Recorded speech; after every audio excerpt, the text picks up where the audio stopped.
here's a request to do a conversion of microfilm to PDF, and how do we make a searchable website out of this. First of all, I'm going to just save this PDF file down to an output directory where I've got it in my documents, Norway, and save it. And that takes care of that portion. Now, next what I'm going to do is I'm going to open up my metadata creation tool from the Rescarta toolkit. So once you install them, you get these. This is Windows 10 anniversary here that I'm running, but also runs on Mac and other versions of PCs and Linux. And I'm going to open up a data directory. I'm going to open it object per file because that single PDF file is the object I want to create. And I'm going to go under Documents, Norway, and it's actually under PDF. It says I got one object down there. I'm going to create some metadata, and we could create this for a particular institution. If I grab the Rescarta Foundation, I may modify that to show you that it's just all it is our name and our Library of Congress identifier, which you can get from the Library of Congress. Okay, I'm going to say, yep, let's do this for the Rescarta. And I've already done this once before, but today we'll just make it for 2016, and this is the 913. Okay, so it's going to be the first item I make today. And it selected newspaper because that was the last thing I worked on, but we can select newspaper or audio or whatever else we're working with. So I'm going to say newspaper, and it gives me a form, and it pulls up a picture of the newspaper. So I can zoom up here and say that is the Reform newspaper. So I can title it REFORM, Reform. Its volume is what? I don't know. We'll have to look somewhere around here. Volume 54, number 12. So 54, issue 12. We come down here and give it an abstract or alternate title. It's showing up as owned by us, newspaper, publisher name. I think this one actually had a publisher somewhere up in this neck of the woods. Let me just do this again. Come over here. And published by Norwegian Weekly, publishers at Freeman Publishing Company. Freemed Publishing Co. Place publication was in Eau Claire. Oh.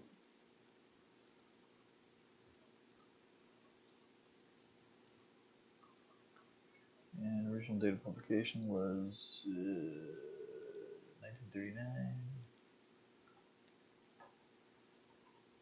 -03-23. So we are in 1939-03-23.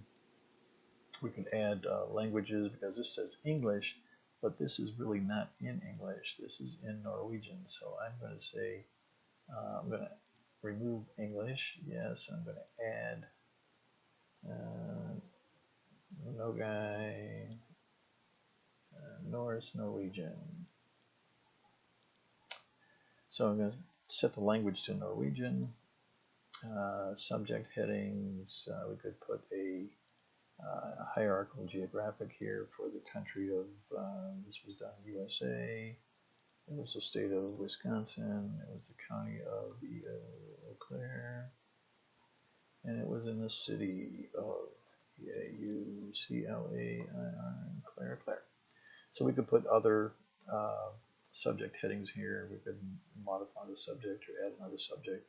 Say the authority is LCSH, and topic Norwegian Americans. So we can look for Norwegian Americans. It'll tell us some history here. Okay, we could continue to put that stuff in. Access, use and reproduction is 1939, so may be under copyright protection. put your own statement in there. Okay. So what we've done is we've got reform, volume 54, issue 12, and what that's done is it's written out this Library of Congress METS record, so everything's in XML for us, and it's written it down to disk. So let's take a look at what it did. I'll go down here. Now we've got the PDF file and we've got this XML file. All right. So next step in the equation here is to convert this. And when I say convert, this is already a PDF file, but its OCR was done in English, which makes it a little bit odd. I'm going to go to the data conversion tool here, and we can set this up so that we can enable OCR. Now we told our language was Norwegian, but we really aren't set up to do Norwegian yet. So let me go down and show you what I mean by that. This is the Riscarta tools directory under program files when I installed it. And this is the Tesseract OCR data. And of course, it's all English, English, English, English, English, English, English. In our documentation, you'll see that it says that you can add additional OCR support. And you can do that by language support is controlled by the contents of your map or file, blah, blah, blah, blah. And we've already set it up for Russian and French and English. And you can find more packs here at the GitHub. So if we go out to the GitHub and we go look for language packs, language data packs, and we're going to go down here and find Norwegian. It's a lot of languages, Norwegian. And what we need is the Norwegian, of course, pick the wrong location. Back. Test data. There we go. And here I want Norwegian. Norwegian data. I'm going to grab this and I'm going to download it, and it's going to pop up here and says where do I want to save this, and I'm going to save this to my downloads, and then once it's here I'm going to show it my folder here. So here's my Norwegian. I've downloaded it. I'm going to cut this from here and I'm going to put it over to C, program files, 602, test data, and I'm going to just drop it in here. Continue. So if I refresh this there, I've got my Norwegian train data in here. So now I've got the OCR language for my Norwegian newspapers. Okay. So I've got my test data out there. I'm ready to go. So now if I enable OCR and I say I want to do this Documents Norway, and actually it's not Documents Norway, it's Document Norway's PDFs is where it's at. I'm going to do object per file. We've already got a METS record here. We're going to enable OCR, and I'm going to write out my data to my C drive into an RC data 01 directory. I'm going to say begin conversion. And what it's going to do now, it's going to start doing a little work here. Notice it said started up as errors log, so that if there was an error, it would write a log, and it says I'll write a log, I'll continue on error, I'll separate any problems. So this is going to run for a little bit. Okay, let's see what that was actually doing. What it did, it was writing down into RC data 1 under our Riscarta identifier with today's date and the first item, and it wrote out 4 TIFF files.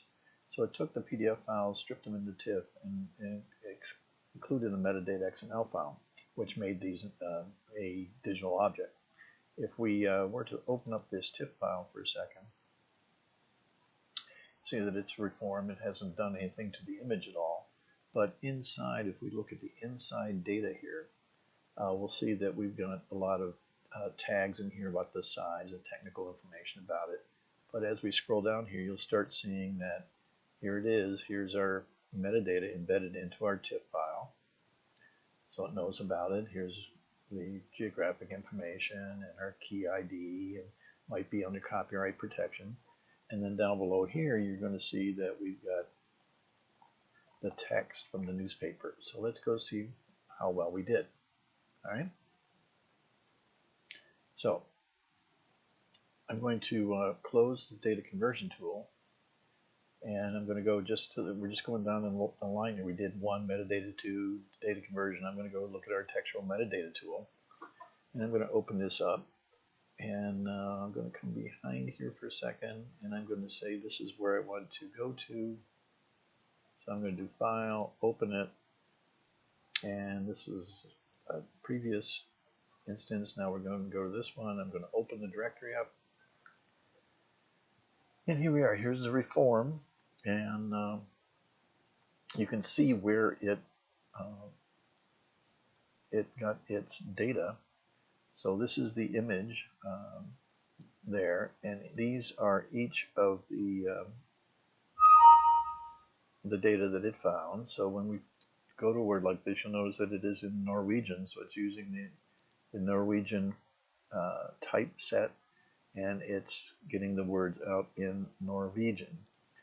Milwaukee, of course, not so much. All right, so we were able to convert this text from an image file, a soft image file, by the way. You can see how soft this text is here. It's a soft image file, and we were able to OCR it into its original language of Norwegian. So what you have right now is you have a good archive going, at least for this first issue. But if we wanted to put this onto a website, we might want to add it to a collection. So I've already got a collection down there of a bunch of materials. I'm going to open up this RC Data 01 directory. It says I've got 28 Res Carta objects recognized. These are some things we did for Chicago photographs, and there's these are large photographs. Boom, looks like sky, because this is the ability to jump in here and see what we got. We can actually read the signs that are out in front of this. So it's down here. Okay, so these are high resolution images. We've got some news here, and we've got radio programs, and we got modern newspapers, and we got college newspapers, and we got things from microfilm here. You can see the scratches in it. So if we were going to add something here under news, we might want to add a new collection under here. So I'm going to second mouse button here on news and say add a sub collection, and I'm going to call this Norwegian newspapers. Finish, and I could actually even go down here and add a sub collection, which was called what was that called? I keep forgetting the name of the newspaper. Newspaper is the Reform. Okay, so I can call it the Reform, R-E-F-O-R-M, and from PDF files. Finish. And I can say now I want to, inside this collection which I've created, I want to put some content. So I'm going down here and add some content. And it says I've got the Reform here. And there's 3 of them because we did them on previous instances of it. This is the one we did today. And how would we know that? This is the title, volume, and issue. We can go to the ID, and the ID is 2016-09-13. We actually did these back last month when we first got them in. The other thing we can do is we can say these are not in any collection. If we take this off, then it'll show us everything that's down here. We can add whatever we want to add. In this case, all I want to do is add this one Reform newspaper. I say OK, and it added it to my collection, and I'm pretty much done. I can say I want to save my collections data, and I want to exit. Okay. So what that's done is it's added a XML file and updated the XML file in this collection. So now this metadata collection file here has been updated as of now. And we'll go in here again, and if we want to be on the web, we might need to have a high-speed index. So I'm going to open up the indexer. So I'm going to tell it to index everything that's in RC-Data1 on C and build this index file. Now, it's going to go through and it's going to find everything, but it only found this one Norwegian newspaper that it didn't know. So it read every character and every word of the Norwegian newspaper and indexed that. Yeah, it is that quick. Okay, so we've added a newspaper to our collection. We've indexed it. If I go down here, when we send out the toolkit, we also send out a web server so we can test this in case you don't have your own web server set up. This is just kind of a lot of gibberish, but it's starting to deploy the OAI, and it's starting up another website, and it's doing the OAI provider, and it's doing web apps outside. It's got a couple of different web applications down there, but it's up and running. It's starting here. It's finally started our Riscarta web application. So I'm going to now open up my toolkit and go to Open Riscarta Web in my browser. So here's my browser, and it says open the archive. We don't need this training thing showing up. So we'll browse here, and this is of course the last people we worked with. We worked with the Wisconsin Academy just last week. So here we are now. We've got news, and if we go into news, we've got all these newspapers, and we said we had the audio, but we don't. The reform doesn't have any images, and the reason for that is we really run an archiving system, so that's the full resolution image down there. I'm going to log in as the administrator of this website and go into server administration. I'm going to say, can you build me some thumbnails? And it will actually go out and create little thumbnails for us. So if we go back in here and take a look at our browse collections again, and if I go down to our news, we've already got our newspaper here. It's built all the thumbnails of the pages. We can pick on them. We can zoom up here. We can look around. And I did see, we saw Milwaukee in here, so I don't have a Norwegian keyboard on here. But we do have Milwaukee in all fields. I'll search. And it found it, of course, in a postcard, in a newsletter, in a newspaper here, and in our Norwegian newspaper. So if I go to the Norwegian newspaper, it found it in several places where we only saw it on the front page, I guess. Here, medicine Orgdiri Milwaukee, blah, blah, blah, blah. So if we were to search Norges, I guess it was, I don't know Norwegian, so I'm just going to kind of guess here. And we can search, only finds it in the Norwegian newspaper, and it finds that term here. So that's how you can make a website out of a PDF or multiple PDFs. If you had a whole hard disk full of them, you would add metadata to them, just giving it the volume and issue, run them through the conversion tool. It would probably take overnight, or if you had a lot of them, run over the weekend. And by Monday morning, you'd have your full resolution newspapers ready to be searched. You'd have your newspapers, news is fit to print. You would have an ability to search them in the Norwegian language, or you can just browse through them if you like. So see what the weather was like on that day. Okay. So let's close this up, and that's how we do it.